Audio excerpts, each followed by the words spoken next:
দর্শক, টাঙ্গাইলে তারেক রহমানের নির্বাচনী জনসভায় কিছুক্ষণ আগে বক্তব্য শেষ করলেন। সেখানে আছেন সহকর্মী আব্দুল আহাদ। আমরা চলে যাচ্ছি তার কাছে। আহাদ, টাঙ্গাইলের নির্বাচনী জনসভায় তারেক রহমান কি বক্তব্য রেখেছেন, বিস্তারিত জানাবেন। টাঙ্গাইলের বক্তব্যের মধ্য দিয়ে উত্তরবঙ্গের তারেক রহমানের যে 3 দিনের নির্বাচনী জনসভা ছিল সেটি সমাপ্তি হয়েছে। এটি শেষ করে তিনি ঢাকার উদ্দেশ্যে যাত্রা শুরু করেন।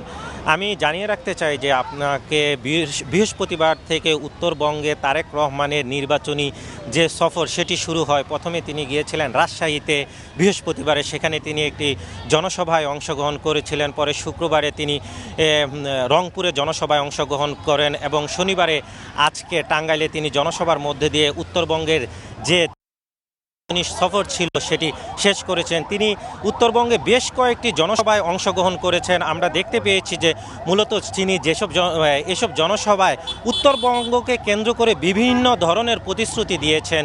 তিনি জানিয়েছেন যে উত্তরবঙ্গ যেহেতু কৃষি প্রধান দেশ, সেক্ষেত্রে কৃষকদের উন্নয়নে সরকার যদি গঠন করতে পারে বিএনপি, সেক্ষেত্রে তারা কৃষকদের উন্নয়নে বিভিন্ন ধরনের পরিকল্পনা গ্রহণ করবে, যার মধ্যে রয়েছে সুদসহ 10,000 টাকা ঋণ মৌকুব, কৃষিজাত পণ্য প্রক্রিয়াজাতকরণের জন্য গুদাম তৈরি করা, এছাড়া শিল্প কারখানা নির্মাণ, এছাড়া পদ্মা ব্যারেজ ও তিস্তা ব্যারেজ নির্মাণের প্রতিশ্রুতি দিয়েছেন তিনি।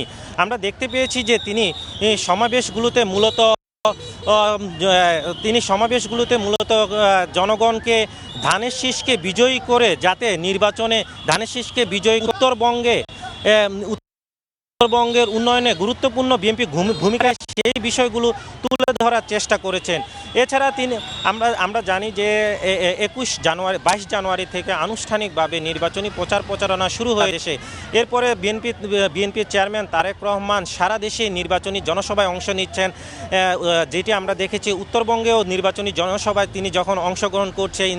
উত্তরবঙ্গে নির্বাচনী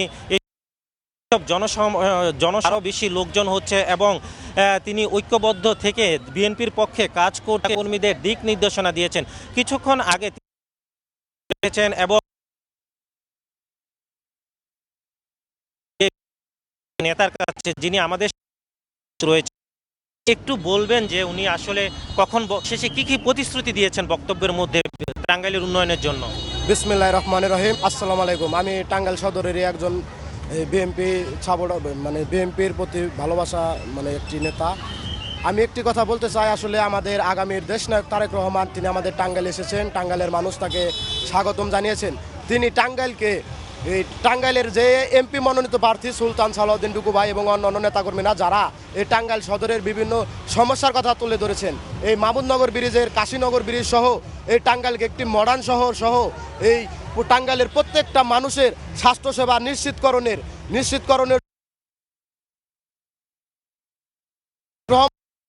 তারেক রহমান সে সম্পর্কে এই টাঙ্গাইলের মানুষকে আশ্বাস। আপনাদের তিনি কি ধরনের দিক নির্দেশনা দিয়েছেন, সেগুলো আপনারা কিভাবে বাস্তবায়ন করবেন মাঠ পর্যায়ে?